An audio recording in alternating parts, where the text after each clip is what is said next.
Hi, my name is Mike Evans, and today we're going to look at Mark chapter 10, verses 42 through 45. And to begin with, I'm just going to go ahead and read this. I'm reading from the ESV translation. It says, "And Jesus called them to him and said to them, 'You know that those who are considered rulers of the Gentiles lord it over them, and their great ones exercise authority over them. But it shall not be among you. But whoever would be great among you must be your servant, and whoever would be first among you must be slave of all. For even the Son of Man came not to be served, but to serve, and to give his life as a ransom for many.'"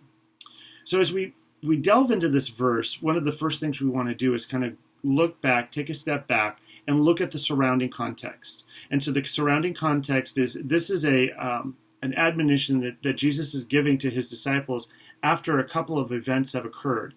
One of which is that as they were on the road to Jerusalem, if we go back to chapter 10, verse 32, it says, "And they were on the road going up to Jerusalem, and Jesus was walking ahead of them, and they were amazed, and those who followed were afraid.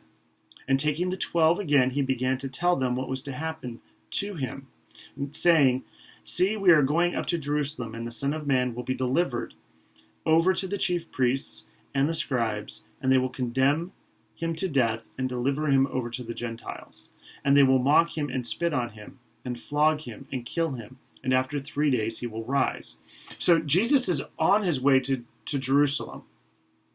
Now, based on the responses of the disciples, it's very obvious that they are not envisioning this entry into Jerusalem as being Jesus being taken and crucified and killed, and then raising from the dead. Instead, they are believing that he is going to go in as a triumphant king. He's going to fulfill this prophecy of the Messiah and take over, wrest back control of the Israelite nation from the Romans, and rule as their Messiah and king. And they are going to be a part of this, and they're going to be part of this ruling group. And we'll see that in just a second as we continue with the story.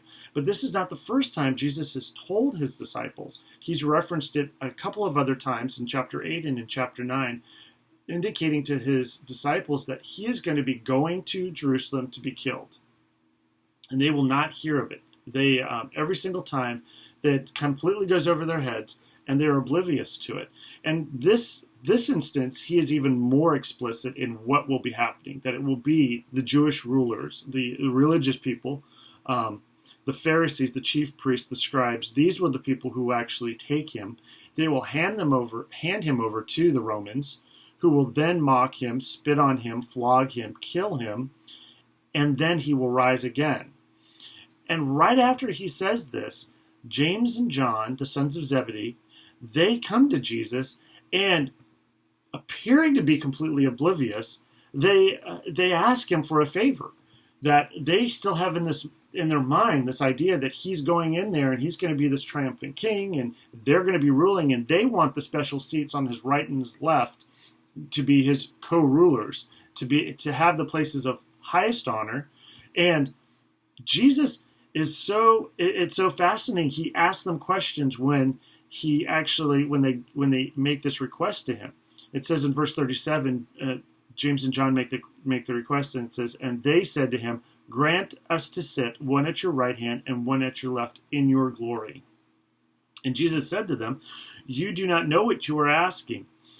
Are you able to drink the cup that I drink, or be baptized with the baptism with which I am baptized?' And they said to him, 'We are able.'" So here, they obviously do not understand what is going on, and yet Jesus is so kind with their response, this confident response, just like Peter will give this response of he will never leave him, he will never deny him. Jesus is always kind with his disciples in this respect. He never gets back at them in anger or anything of that nature. He just simply goes on and says, "The cup that I drink, you will drink, and in the baptism with which I am baptized, you will be baptized. But to sit at my right hand and at my left is not mine to grant, but is for those whom it has been prepared." And lest we think it's just James and John who have this idea of wanting to be in the place of highest honor, Mark goes on to tell us, and when the 10 heard it, they began to be indignant at James and John. So they weren't upset that they were completely misrepresenting or misunderstanding Jesus, but that they had the audacity to actually ask him for this favor. And it's obvious that the rest of them all wanted to have that honor and that favor as well.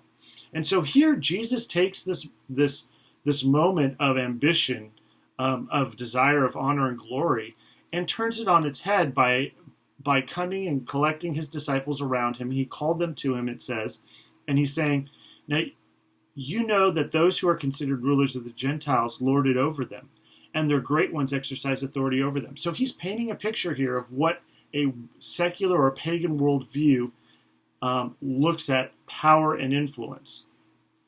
And he's showing that it's that the Gentile way, the Roman way, the pagan way, is to simply exert as much force as you need in order to be able to control those people you need to control in order to get what you want, however that looks. And so it's a very self-centered and it's a very power-oriented way of ruling and gaining honor and gaining glory and power. And he contrasts it with this in verse 43, I'm sorry. And it says, but it shall not be among you. But it shall not be so among you. He's saying that is one way of doing things. It's the world's way of doing things. But that's not the way I want you to do things. And so he continues on. But whoever would be great among you must be your servant. And whoever would be first among you must be slave of all. So he uses these two words, great and first, and then servant and slave.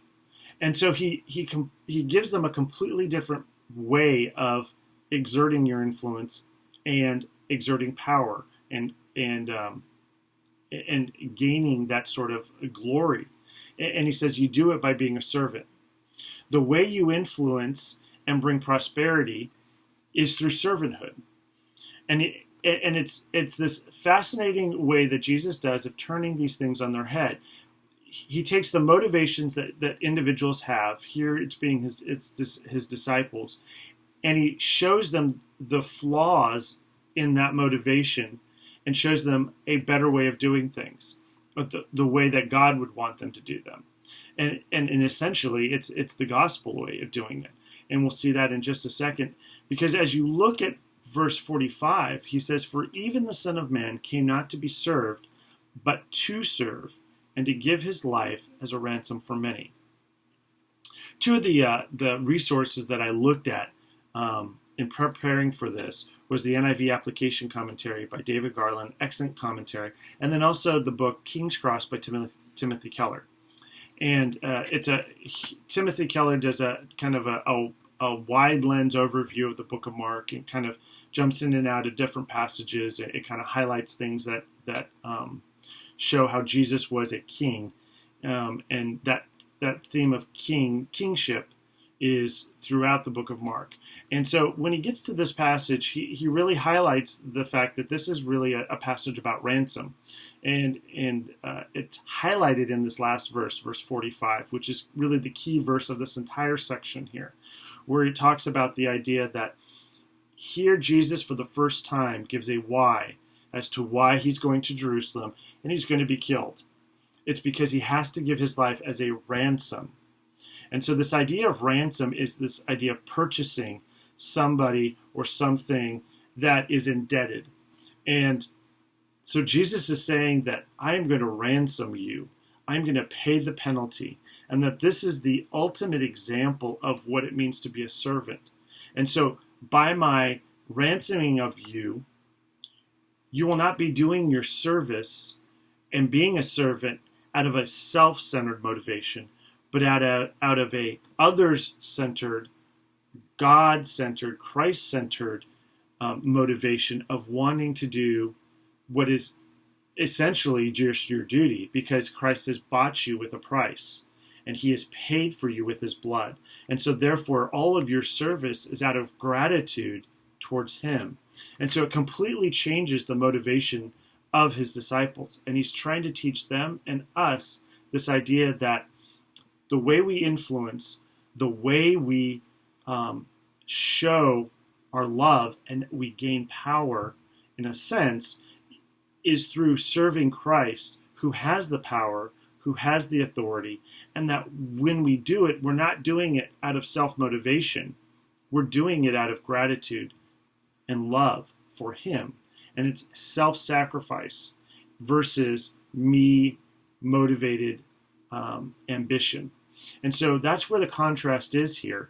And so as we look at this, the application for our lives is to look at how and in what ways we serve and ask ourselves, are we serving out of a grateful heart for what Christ has already done for us so that I can serve sacrificially without expecting anything in return because Christ has already given me all that I need? Or am I serving out of an expectation that I'm going to get something out of this service, whether it's praise, whether it's some sort of prestige, whether it's power, money, what have you? Are those my motivations for doing the service that I'm doing? Or is it simply a gratitude and a worshipful thanksgiving towards Christ for what he's already done for me? Thank you for your time, and I hope this was helpful.